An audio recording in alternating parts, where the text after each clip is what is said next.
for a bit, people have been requesting that I show off how exactly I make an iceberg, and just so I have a simpler video to do, like, before I get into the flow of, like, making, like, long ones again, and then I'll be covering this right now. But I'm also going to be talking about what I like to personally see in them when you're making one, because if I just simply did the former, then this would be like 30 seconds long and too simple.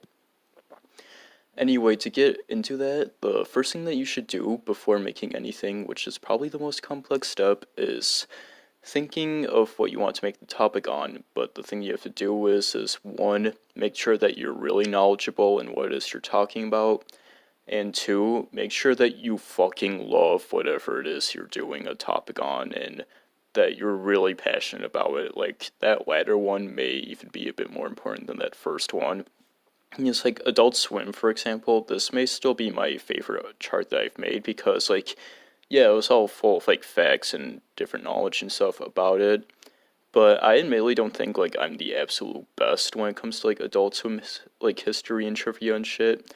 Like, obviously, I know more than, like, the most, like, average person would, but I don't think I'm, like, the number one, like, will be able to tell you absolutely everything like a textbook.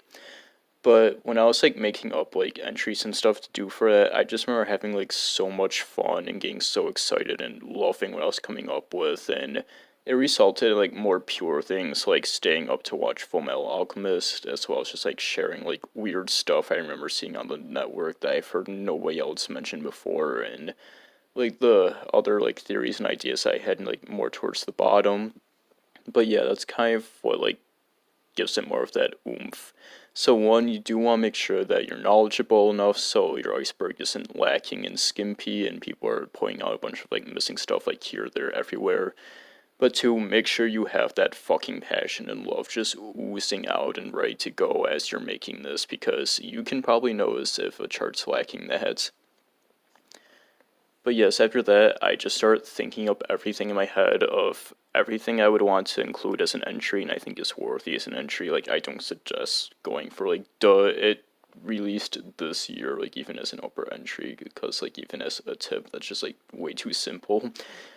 But yeah, like, I just think of everything I can, like, every trivia, every, like, interesting fact, every theory I've come up with, every oddity I've observed, and just, like, everything in my head.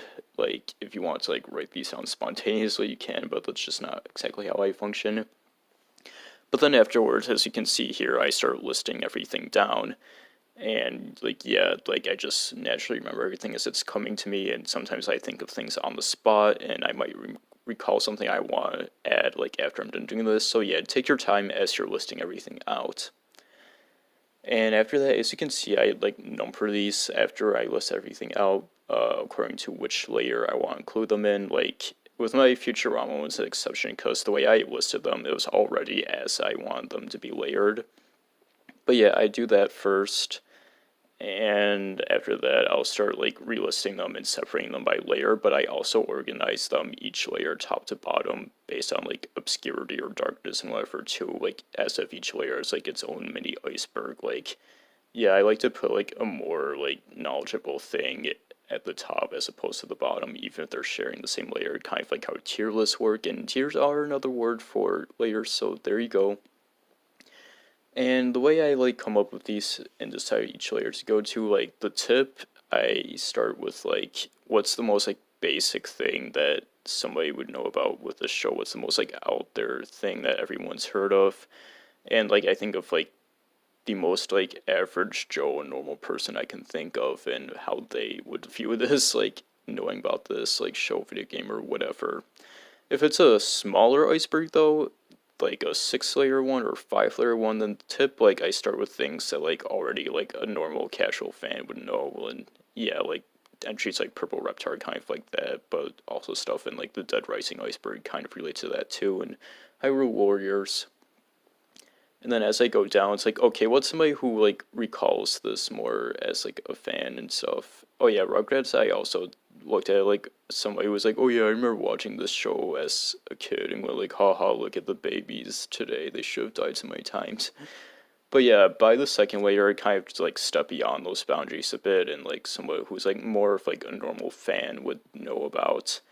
And then third layer, it's like, okay, here's somebody who definitely has like seen the entire show or played the game to completion and everything they know about. And if it's a smaller layer, like it's still like these same steps, but it's more of like a wider leap in between each one. And that eventually goes down to like the midpoint where it's like, okay, who's somebody that's more of a dedicated fan who's like not only like experienced everything, but like maybe looked more into it with their own like research and history or like leftover stuff.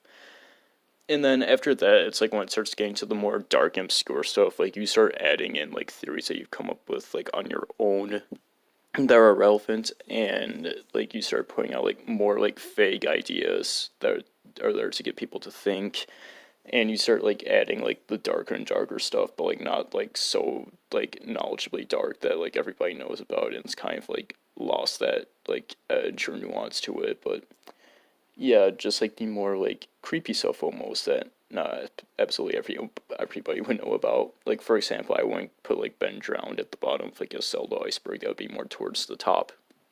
And then yes, once you get to like the last layer, that's like oddities they've heard like nobody else talk about, or stuff that like you come up with that's like a really like thoughtful, like thought provoking or dark theory, or just like that kind of stuff, like the most like creepy, obscure stuff that you hear nobody else bring up, or like you've only heard like a few people bring it up before, but it's like dark enough to be at the bottom of this. And something I suggest avoiding is that if you're making up a theory, make sure there's like some ground to it. Like don't just like make up shit off the blue, and make sure it's like interesting enough too. Like that's why like every copy of Mario 64 is personalized took off, because it made you think and there was like some ground to it and you could like back it up a bit. But it was also so fucking vague and shit that like anybody had like their own interpretation of it, and it was like a really interesting idea.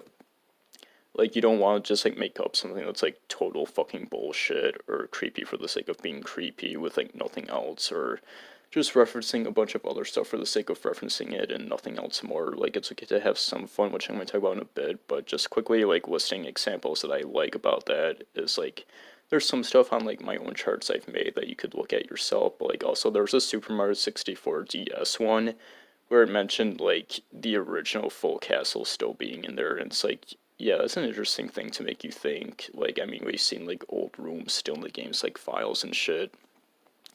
But yeah, then like beyond that, like something I suggested avoiding again with like the fun stuff I just mentioned is that it's okay to have like a little bit of fun, like one joke entry if it's like very clear that's like the point and it doesn't like totally sour the mood, or like reference the Mario Iceberg ones if it doesn't totally sour the mood, or there's some like ground to it.